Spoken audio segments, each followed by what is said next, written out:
সুস্থতা হলো না, আরো যেন শরীর যেন অসুস্থতা হয়ে গেল। হযরত আব্দুল্লাহ আপনার এই দেখেন তাকে ডাক্তার দেখানো হলো, কবিরাজ দেখানো হলো, কিন্তু হযরত আব্দুল্লাহকে ডাক্তার কবিরাজে কোনো কাজ হলো না। মালাকুল মউত এসে হযরত আব্দুল্লাহর জান কবজ করে নিয়ে চলে গেল। জগৎ থেকে আব্দুল্লাহ বিদায় হয়ে গেল। এই দেখেন হযরত আব্দুল্লাহর ভাইগুলা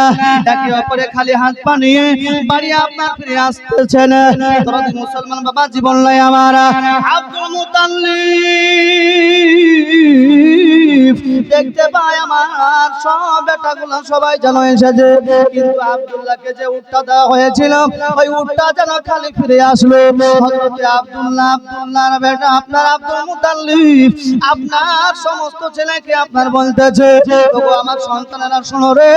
তোমাদের সবাইকে আমি দেখতে পাই, কিন্তু আমার ছোট বেটা আব্দুল্লাহকে কেন দেখতে পাই না? কোথায় রেখেছো, কোন জায়গায় রেখেছো, কোন অবস্থায় আছে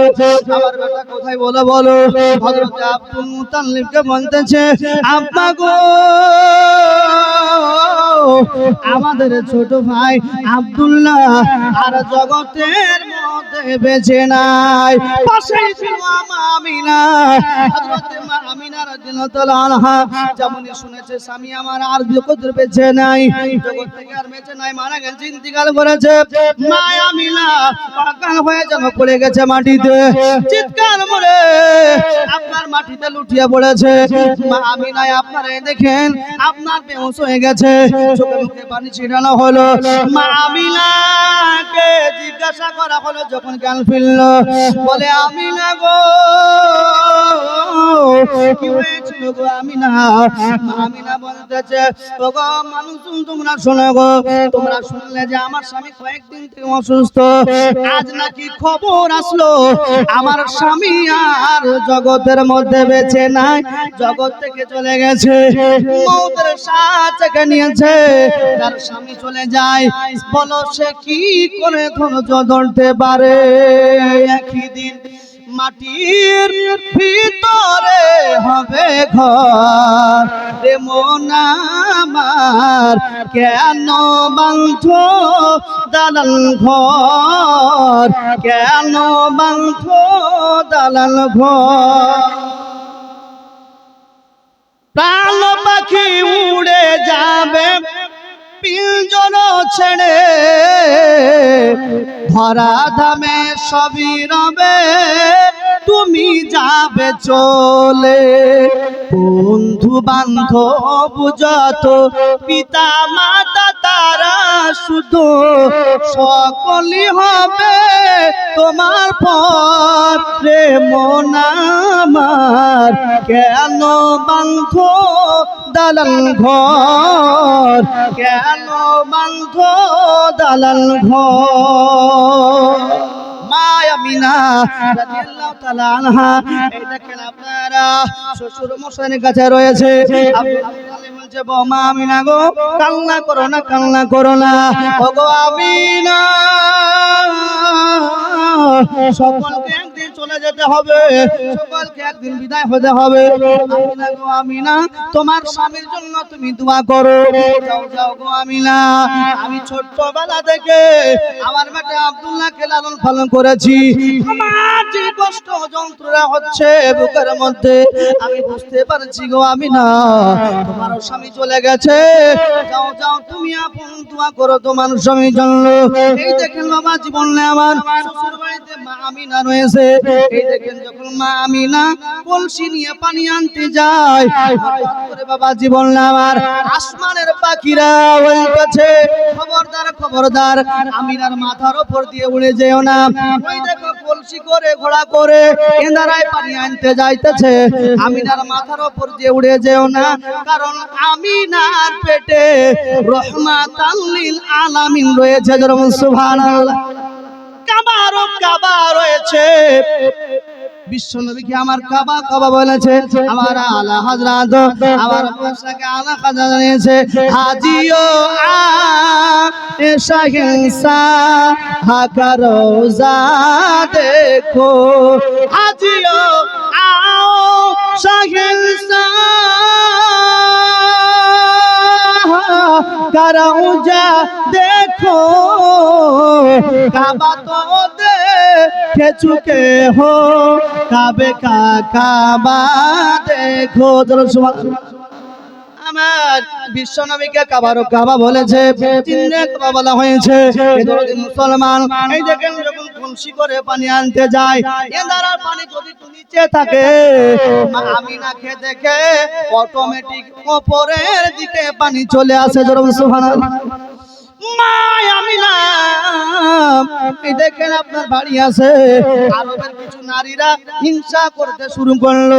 একে অপরে বলতেছে দেখো গো স্বামী হারা কদিন হলো আমিনা বাড়ি থেকে বেরিয়ে গেছে 40 দিন হতে না হতেই হযরত আপনার একদিন আব্দুল মুতাল্লিবকে বলতেছে ওগো আব্দুল মুতাল্লিব শোনো গো তুমি একজন মুড়ল তুমি একজন মুতাল্লিব ওগো আব্দুল মুতাল্লিব তোমার বাড়িকে তুমি সামলাও পরে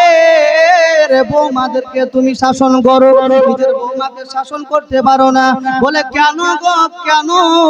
কিসের জন্য বলো বলো বলে তোমার বৌমা আমিনা স্বামী মারা যাওয়ার পরে পরে এত দামি আতর ব্যবহার করে এত দামি সেন্ট ব্যবহার করে যে আরবের নারীরা এত আতর সেন্ট ব্যবহার করে না তাই নাকি বলে হ্যাঁ বলে ঠিক আছে আমিনাকে বলবো বাড়ি আসলো আমিনাকে ডাক দিয়ে বলে ও বৌমা আমিনা শোনো গো শোনো আমি একটা কথা বলবো দুঃখ করো না কষ্ট নিও না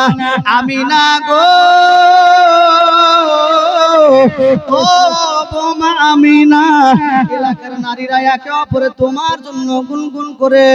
আড়ালে আড়ালে গাহাগাই করছে কথাবার্তা বলতেছে বলে আব্বা হুজুর কি কথা বলবো বলো না বলে ওগো আমিনা তুমি এমন কি দামি আতর ব্যবহার করো দামি সেন্ট ব্যবহার করো আম্মা আমিনা বলতেছে খোদার কসম করে বলি আমার গায়ে কোনো আতর খুশবু সেন্ট লাগাইনি জোরে সুবহানাল্লাহ আমার গায়ে কোন আতর খুশবু লাগাইনি আব্বা গো আমি যখন কোন রাস্তা দিয়ে হেঁটে যাই আমি ওই রাস্তা দিয়ে সকালবেলা হাঁটলে সন্ধ্যা পর্যন্ত ওই রাস্তায় খুশবুর সেন্ট পাওয়া যায় জোরে সুবহানাল্লাহ ওই রাস্তা দিয়ে খুশবু আতরের সেন্ট পাওয়া যায় তাই শুধু কি দাই আব্বা হুজুর গো আম্মা জান আমি যখন কোন জায়গায় থুতু ফেলি ওই থুতু থেকেও জানো খুশবু সেন্ট জানো বের হয়ে যায় কারণ আমার মা আমিনার পেটে দয়াল নবী রাহমাতাল লিল আলামিন রয়েছেন জোরে সুবহানাল্লাহ দরদি মুসলমান বাবা জীবন না আমার ইসলাম দরদি লম্বা ঘটনা যাই হোক বাবা জীবন না আমার মা আমিনার কাছ থেকে আপনারা বিশ্বনবী রাহমাতাল লিল আলামিন 12 রবিউল আউয়ালে সুবহে সাদেকের সময় নূর আলা নূর হয়ে মা আমিনার ঘরে আসলে বাবা জীবন না আমার স্যার বলে ঝড় ঝড় ঝড় রহমত ঝরে সুবহে সাদেকের ভোরে ঝড় ঝড় ঝড় রহমত ঝরে সুবহে সাদিকের ভোরে বলছে উড়ে কবুতর এলো খোদার পয়গম্বর মা আমিনারি ঘরে জোরে আর একবার জোরে বল সুবহানাল্লাহ ঝড় ঝড় ঝড় রহমত ঝরে সুবহে সাদিকের ভোরে বলছে উড়ে কবুতর এলো খোদার পয়গম্বর মা আমিনারি ঘরে আর চেহারাতে নূরে ঝিলিক মারে আর চেহারাতে নূরে ঝিলিক মারে আর হাসিলে যেন মুক্তা ঝরে জোরে আরে বলছে নবীর দাদা কি রূপ দিল মোর খোদা বলছে নবীর দাদা কি রূপ দিল মোর খোদা যে দেখে সেই নবীর প্রেমে হয়ে যায় যে ফেদা ঝড় ঝড় ঝড় রহমত ঝরে সুবহে সাদিকের ভোরে বলছে উড়ে কবুতর এলো খোদার পয়গম্বর মা আমিনারি ঘরে বলছে উড়ে কবুতর এলো খোদার পয়গম্বর মা আমিনারি ঘরে বিশ্বনবী রাহমাতাল লিল আলামিন এই দেখেন দরদি মুসলমানা এই দেখেন